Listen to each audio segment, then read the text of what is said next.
Como a essa altura você já deve saber, um processo trabalhista não termina necessariamente no segundo grau, né? Então você ganhou ou perdeu um processo ali no primeiro grau com o juiz singular, geralmente da sua cidade, da cidade que você trabalha. Seu advogado ou advogado da empresa que recorreu entrou com um recurso chamado recurso ordinário e desse recurso vem um acórdão em que os desembargadores falaram quem ganhou e quem perdeu o processo.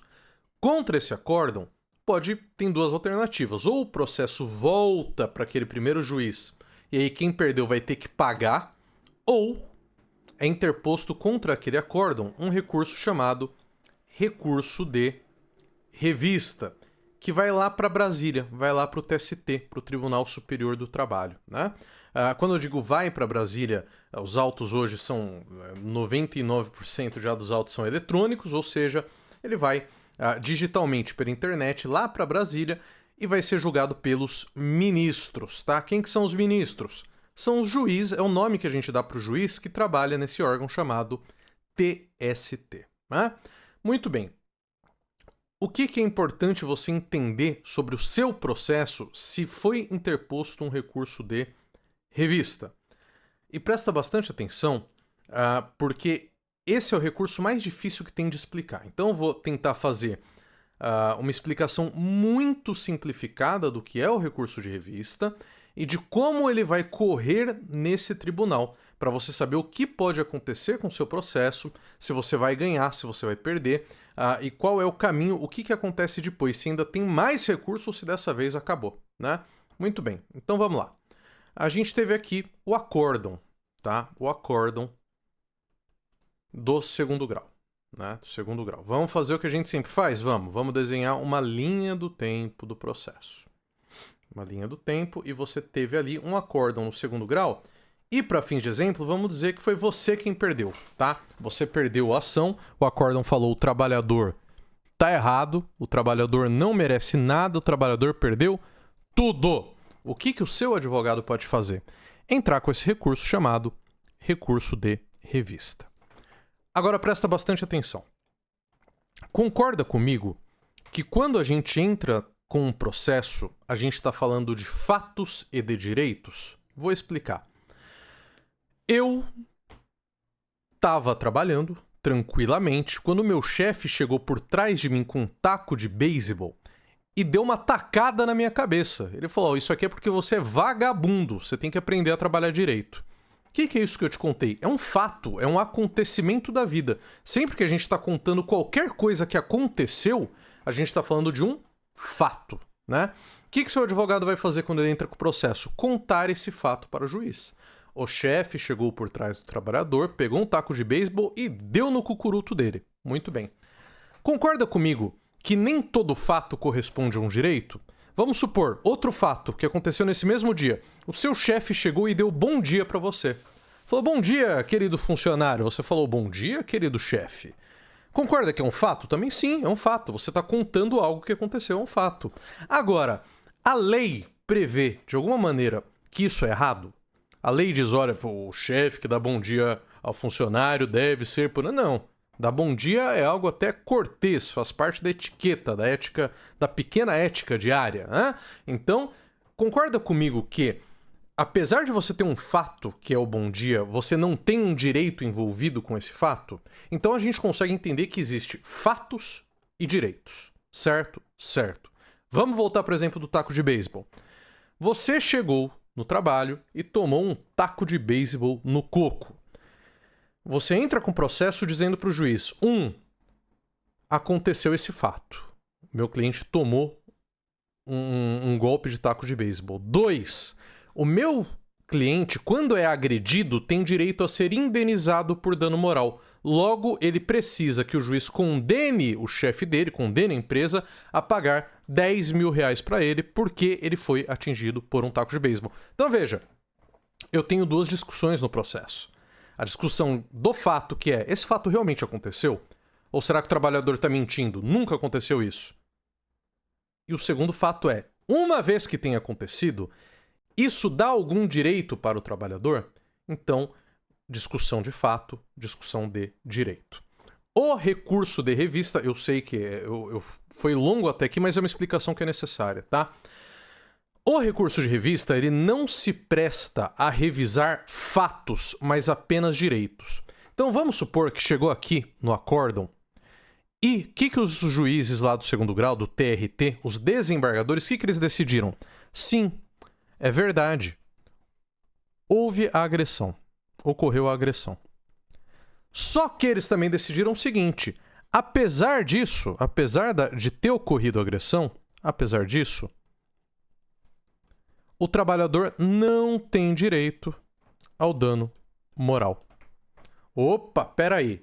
Concorda comigo que você perdeu uma discussão de direito? A discussão de fato você ganhou. Eles assumiram que você foi agredido.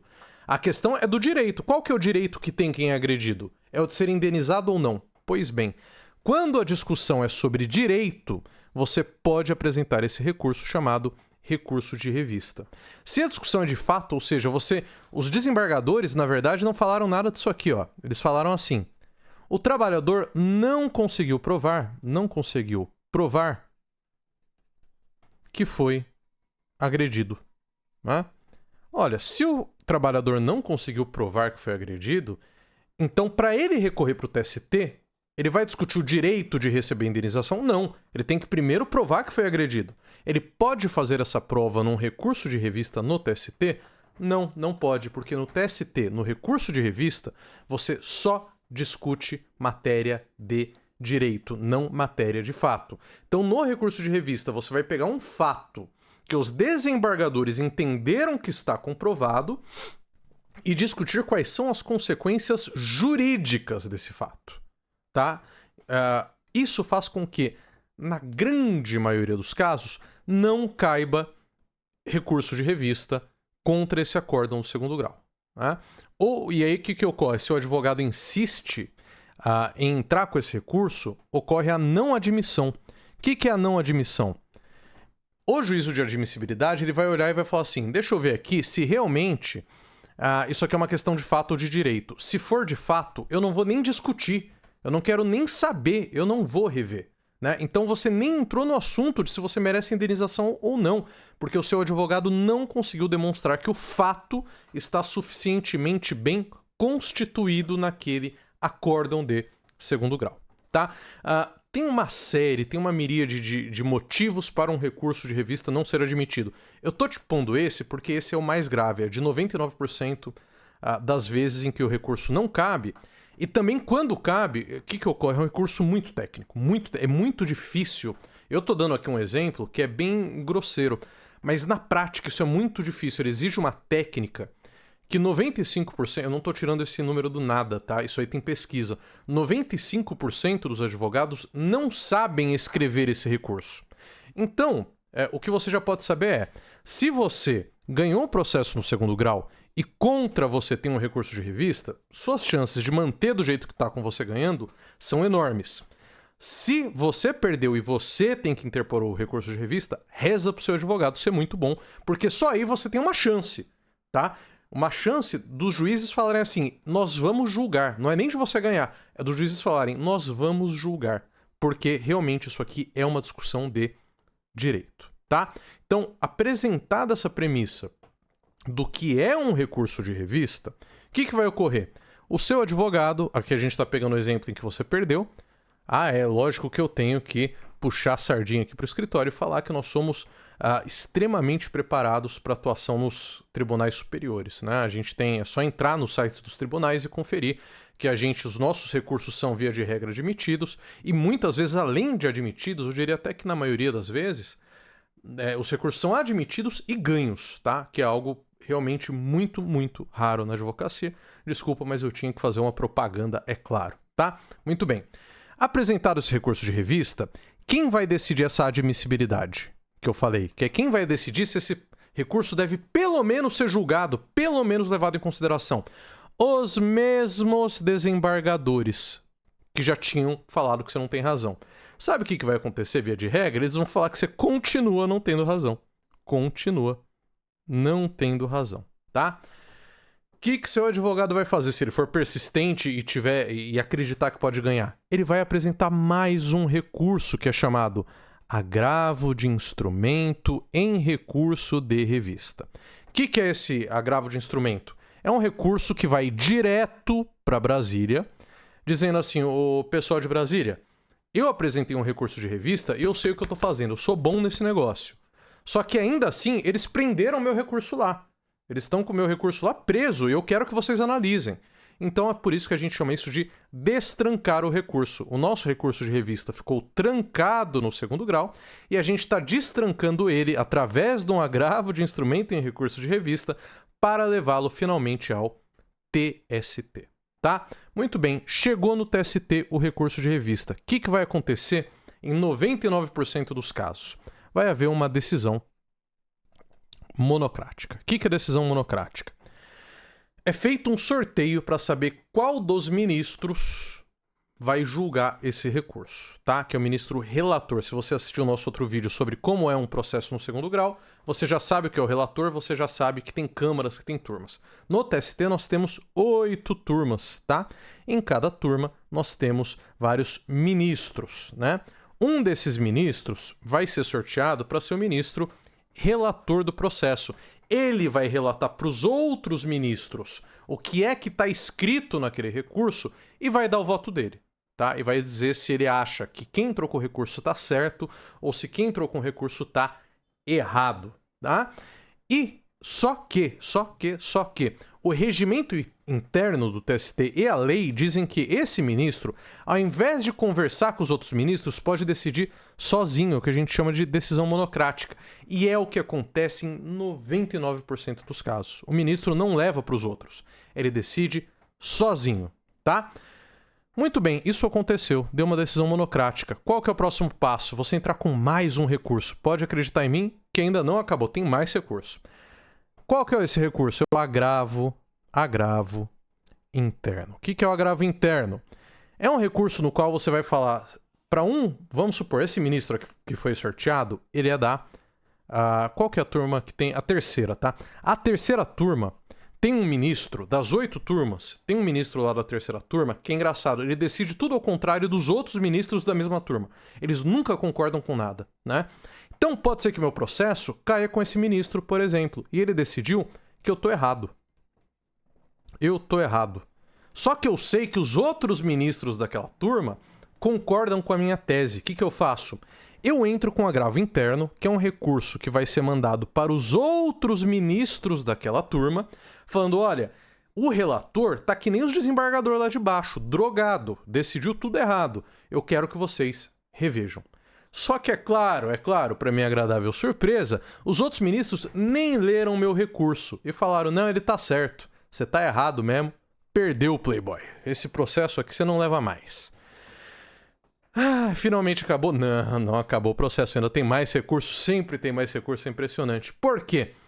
Não são 8 turmas de ministros? Até agora eu só tô em uma. Eu tô em uma turma só até agora. Só que eu sei que essas 8 turmas, na terceira eu perdi, mas na primeira turma, por exemplo, eu sei que eles concordam comigo. Eles concordam. Na segunda, eu sei que eles concordam comigo. Na quarta, eu sei que eles discordam. Mas na quinta, eu sei que eles concordam. Então, o que ocorre? Existe aí uma divergência, uma disparidade, uma diferença entre o que as diferentes turmas do TST entendem que é certo quando interpretam o direito, né? Então, eu tenho mais um recurso chamado embargos de divergência. Por que embargos de divergência? Porque é onde eu vou demonstrar que existe uma divergência entre o que essas turmas decidem. E esses embargos vão para uma espécie de turma, normalmente na SDI, que quando a gente está num processo individual, que é 99% dos casos, eles vão para uma espécie de turma que reúne um monte de ministros. Que esses ministros aí sim vão dar a decisão final do TST e vai sair o acórdão dizendo se eu ganhei ou se eu perdi o processo, tá? Muito bem, finalmente então acabou, não tem mais recurso, né? O que você acha? Você acha que acabou? Que não tem mais recurso? Infelizmente ainda cabe recurso para o STF, que é o Supremo Tribunal Federal, lá onde tem Gilmar Mendes, tem Xandão, tem Carmen Lúcia, tem um monte de gente lá para julgar o seu processo. Mas o que eu posso te dizer, assim, para te deixar aliviado, a grande maioria dos advogados não apresenta sequer o recurso de revista, porque sabem que não sabem. Alguns tentam, e quando tentam, não conseguem passar do segundo grau e por isso desistem. Quando conseguem passar do segundo grau usando agravo de instrumento, chega aqui a decisão monocrática, fala que ele não tem o direito, ele não consegue, ele nem tenta o agravo interno. Então, assim, cada passo desses que eu tô dando pra você é um pouco mais raro. São poucos escritórios que pegam e falam, não, a gente vai com esse processo até o fim, custe o que custar. A gente faz isso aqui no escritório, mas a gente é exceção da exceção da exceção. Eu não tô brincando, tá? Não é querendo falar mal da classe, mas já falando, eu aposto com você que mais da metade, pelo menos dos advogados, nem sequer sabe que esse aqui é o caminho de um processo no TST. Eu não tô nem falando dos que não sabem fazer o recurso, botar a mão na massa. Tô falando que eles não sabem nem que esse aqui é o caminho, tá? A maioria, mais da metade, eu garanto, eles não sabem nem que esse aqui é o caminho. Então, para isso aqui chegar no STF, olha, eu vou chutar, eu não tenho esse dado, mas eu vou chutar que é um caso a cada 1000, tá? E a gente vai fazer um vídeo explicando como funciona quando esse processo chega no STF, que eu vou deixar aqui na tela para você clicar, assistir e entender como é que ele funciona.